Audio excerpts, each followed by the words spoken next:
Fala Geek, aqui quem fala é Felipe e hoje vamos falar da nova HQ Thor Mortal, edição número 1. E se você gosta desse tipo de conteúdo e puder apoiar o canal se inscrevendo, dando like e hypando o vídeo, saiba que vai ajudar muito nesse trabalho. E para ter acesso antecipado aos vídeos da semana e participar das escolhas das HQs, agora você pode se tornar membro geek do canal. Então, sem mais delongas, vamos para nossa HQ. No coração escuro de um beco estreito, corpos ensanguentados jazem entre poças de sangue ainda frescas. Um homem ferido e ofegante ergue os olhos em desafio, suas palavras cortando o silêncio da noite. Quem diabos é você? Diante dele, uma figura desconhecida segura um martelo manchado, o gotejar rubro, coando como um presságio de morte. Enquanto o som chiado de uma velha televisão invade o silêncio, surge uma pergunta atemporal: de onde vêm os deuses? Em meio às imagens instáveis, um professor debate sobre mitos e lendas, distorções da história e fenômenos que tentamos explicar. Ele fala de Hércules, de heróis que desafiam a lógica, e lembra daquele guerreiro com um martelo, aquele vingador fundador. Claro que pensaríamos aqui que seria Thor, mas a resposta vem como Bill Raio Beta. Em um lar modesto, um homem loiro relaxa diante da televisão, onde estudiosos debatem a existência dos deuses como se fossem apenas lendas. Ele escuta com desdém, movendo-se preguiçosamente pela cozinha, preparando sua refeição como qualquer mortal faria. Mas sua presença carrega algo maior, algo que as palavras na tela jamais poderiam compreender. Quando conecta um simples fogão elétrico na tomada, faíscas azuis de eletricidade explodem. Um estalo de energia percorre o quarto e o loiro é lançado para trás pelo choque, gritando de dor, como se a própria eletricidade zombasse dele. Ele reclama para si mesmo, culpando os fios defeituosos e guarda o cabo danificado com naturalidade. Com expressão firme, coloca seu martelo na bolsa vermelha, como se fosse apenas mais um objeto comum. Logo depois, tranca a porta de seu apartamento e sai. Nesse momento, alguém o reconhece. Ei, Sigurd! No corredor, Sigurd encontra sua vizinha, Chris, cuja simpatia contrasta com as paredes descascadas do prédio. Ele disfarça sua origem com palavras tropeçadas, afirmando vir da Noruega, ainda que a sua memória vacile. Entre risadas e tentativas de se misturar, revela três certezas sobre si mesmo, que ele lembra. Seu nome é Sigurd Jarlsson. Ele trabalha com um martelo e que Nova York é a melhor cidade do mundo. Enquanto caminham lado a lado pelas ruas gastas da cidade, Sigurd confessa seu vazio. Memórias fragmentadas de lutas, talvez um golpe na cabeça, talvez algo maior. Entre dúvidas sobre vistos, empregos e passado perdido, ele se agarra à esperança de recomeçar. No fundo, porém, cada palavra carrega o peso de um segredo divino disfarçado de amnésia. Na calçada desgastada, Sigurd se depara com uma figura peculiar. Um jovem de cabelos flamejantes e sorriso astuto, sentado como se o mundo fosse apenas um palco para suas travessuras. Chamado de Lucky, ele é saudado como um irmão perdido, um reencontro envolto em memórias borradas e desconfiança velada. A conversa parece casual, mas cada palavra carrega duplo sentido. Cada olhar esconde segredos. E se Sigurd aqui representa Thor, temos certeza que esse garoto representa Loki. Com um sorriso enigmático, o jovem de cabelos ruivos envolve Chris em um jogo de charadas. Sua voz é teatral, cada palavra carregada de mistérios e desafios. Ele fala de adoração, de formar o mundo, de ser guia e verdade. Chris, intrigada, arrisca: um deus? Mas a resposta vem logo como um golpe frio. Ele não é um deus, nem mito. É algo muito mais perigoso. Com os olhos faiscando malícia, o jovem inclina e revela: eu sou uma mentira. Um riso traiçoeiro corta o ar, anunciando que nada do que envolve aquela figura é confiável. Entre conversas descontraídas e provocações enigmáticas, Sigurd revela ter encontrado um trabalho anunciado em um poste, algo em um armazém relacionado à construção. Chris, desconfiada, alerta para perigo, mas ele insiste. Dinheiro é um problema. Lucky, sempre sarcástico, brinca sobre estar acima das preocupações humanas, como se a miséria fosse apenas um jogo. Determinado, Sigurd minimiza os riscos. Trabalho é trabalho, não importa o quão obscuro pareça. No pátio, tomado pela multidão, um homem careca e autoritário brada ordens, exigindo silêncio e contratos assinados sob ameaça da poderosa Roxxon. A promessa de emprego se revela um engodo. Eles não são construtores comuns, mas fura-greves, peças descartáveis em um jogo corporativo sujo.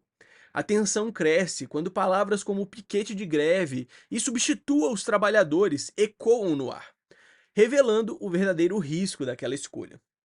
Em meio à tensão crescente, brutamontes contratados pela corporação exibem símbolos rúnicos com orgulho distorcido, zombando dos recém-chegados.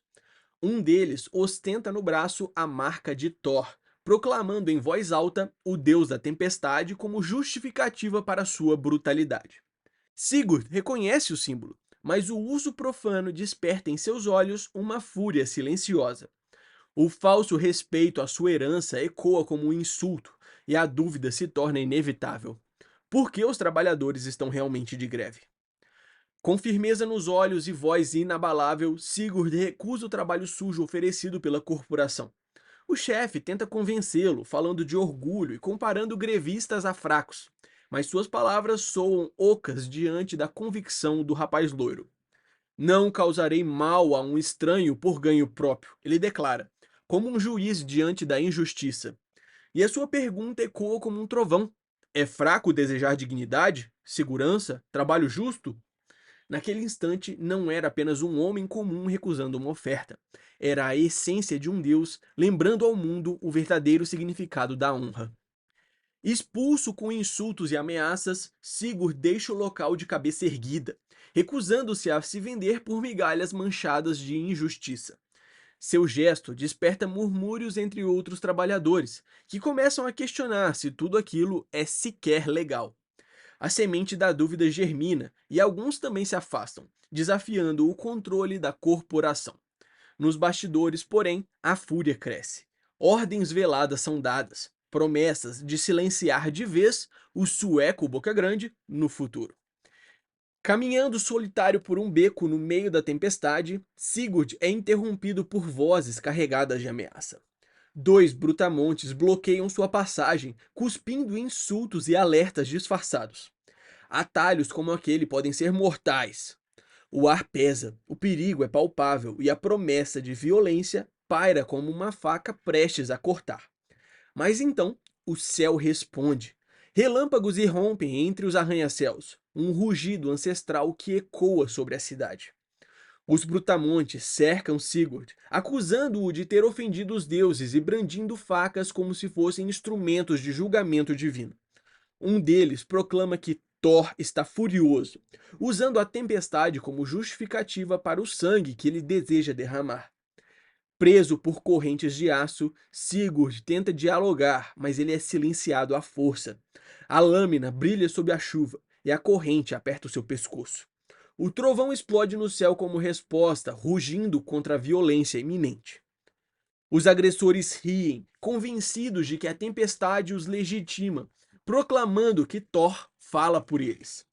A lâmina fria encosta no rosto de Sigurd e o insulto final é lançado. Você é só um homem, fraco, sem poder. Mas no instante em que essas palavras ecoam, sua mão encontra um peso familiar escondido em sua bolsa vermelha. O martelo, com um movimento devastador, o golpe explode em sangue e ossos quebrados. O som do impacto rasga o beco como um trovão. O beco se transforma em um campo de batalha sangrento. O primeiro inimigo cai com o crânio esmagado, e o horror nos olhos dos outros revela que subestimaram o homem diante deles. Facas brilham no escuro, mas Sigurd responde com a brutalidade implacável, derrubando corpos um a um com a força do seu martelo. Sangue escorre, gritos ecoam no beco encharcado pela chuva. Mas a luta ainda não acabou. Um dos brutamontes investe com fúria, derrubando Sigurd ao chão, tentando sufocá-lo com o peso e o ódio. Com um golpe baixo, Sigurd consegue se safar e ir em direção ao martelo que repousava a poucos metros. Com os olhos cheios de ódio, o Brutamontes avança, prometendo arrancar o rosto de Sigurd. Mas em um golpe brutal, O loiro responde com a fúria de um deus, esmagando o inimigo em uma explosão de sangue e ossos. O silêncio cai por um instante, quebrado apenas pelo choque do sobrevivente. Um deles, apavorado, murmura: "Quem diabos é você?" Mas a resposta vem gelada, como o trovão contido. Se Thor está irado, se o trovão deseja punir os injustos, então que eles levem essa mensagem a todos os outros. Relâmpagos surgem do céu enquanto Sigurd ergue o martelo ensanguentado, sua figura agora iluminada pela fúria da tempestade. Diante do inimigo ajoelhado, suas palavras caem como uma sentença divina. Thor está vindo. O beco treme, os trovões respondem e a verdade finalmente se revela. Aquele homem não era apenas um trabalhador perdido, mas o próprio Deus do trovão entre os mortais. Essa foi uma pincelada da história da HQ Thor Mortal, edição número 1. Eu espero que você tenha gostado. Não esquece de deixar o seu like, hypar o vídeo e se inscrever no canal para acompanhar de perto mais histórias como essa. Valeu!